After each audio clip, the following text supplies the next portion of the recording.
to the stories that you all bring really speaks of what I wanted to refer today.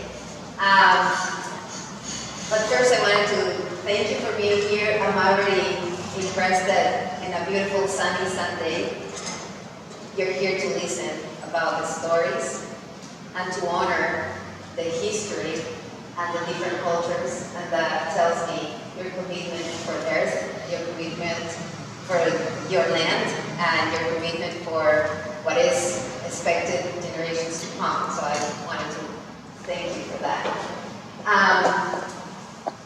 So first I want to tell you a little bit of how did I start my love for rivers, and it starts when I'm little. I come from a country, very little country in South America, that even though it's tiny, we have more than 2,000 rivers. So Ecuador is the size of Denver. It's very small. And to have the amount of rivers connecting the people that we have there, connecting the towns, connecting languages, and connecting cultures, was something that was always, specifically in my family, of social justice advocates, I would say, very highlighted.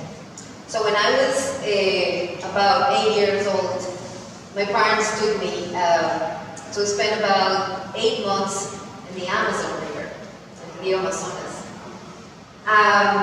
That was something that I would never forget. The Amazon River, you know, is the longest river in the world that connects 4 countries, and an impressive amount of species, habitat, but people as well. So when I was there, when I was little, and I was living for a short period of time right on the Amazon, I was always so impressed with the amount of love that people that live on the shores had for the water and respect. And when I was talking to people native from the Amazon, which first of all was not very easy because I did not speak the language, but we connected through the water. We connected through the water, and we played, and we respected each other, and we learned from each other, and most importantly, we took the stories from each other that forever shaped my heart and my life. And as we know, stories, they are good for entertainment, but they shape who we are. They shape how we're gonna be reacting towards things. And I think that every moment that we live has a story. And rivers are stories. Rivers have a beginning, have a middle, and have an end. Stories do the same. But if it wasn't for something meaningful between, then it's not worth telling the story. So that's where I'm at right now with the love for my Duwamish River. When I came to the United States, and I was looking for a place where I'm gonna be making my next years as a newlywed, I always wanted to live next to a river because that's who I was since I was little. I had a love for the water. And I found the Duwamish River. And I was super excited that I could live 2 blocks from this beautiful river that I could almost see when I'm walking, when I wake up. And I had no idea how sick my river was. The Duwamish means a lot. The more I started learning from the river, from the history, honoring everything about the Duwamish tribe, and just sitting down and reading, going through the story pages that I still think does not really represent everything that the river has in such a rich history that we all are able to say from Seattle. I don't think it's in the books. everything that I have heard. I don't think it's in the books. Everything that I have learned from the native people and from the river itself. I've been engaged with the river for the past, now I'm going to say 14 years. And one of my main goals that has been to pass this love and this knowledge has been to the new generations. So if there is anyone that knows all my stories, is the river. I go there every day and I tell my river what I did right, what I have done wrong, and what I would like to improve.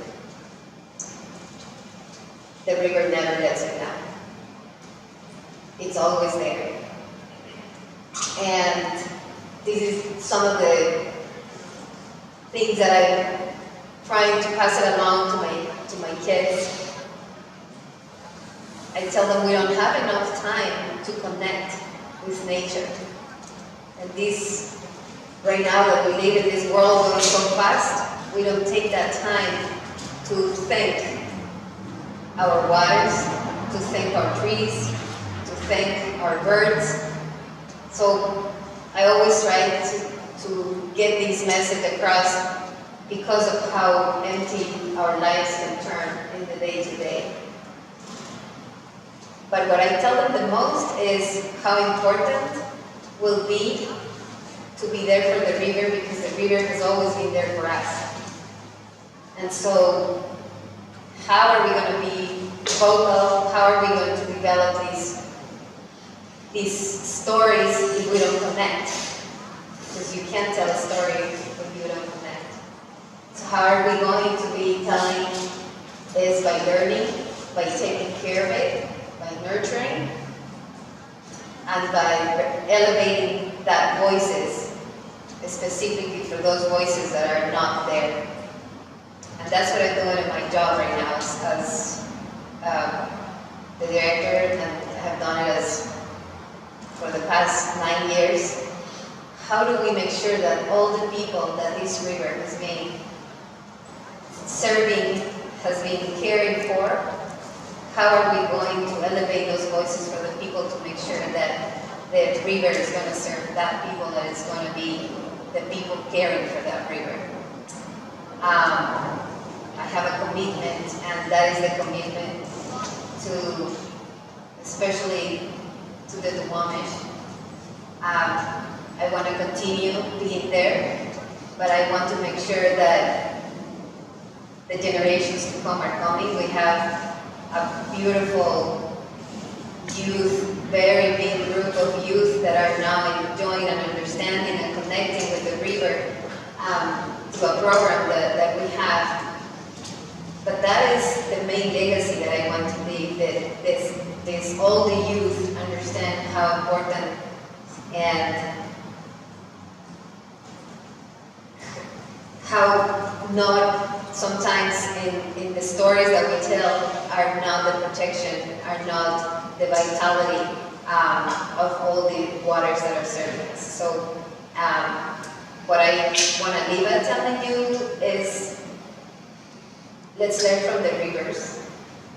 Rivers are resilient. They are incredibly resilient, and in order for us to continue, I think, to continue with making sure we acknowledge the waters, the rivers, we have to be like them. We have to be like the rivers, connecting, resilient, and making sure that we all are like them. Providing, and not getting tired of getting giving.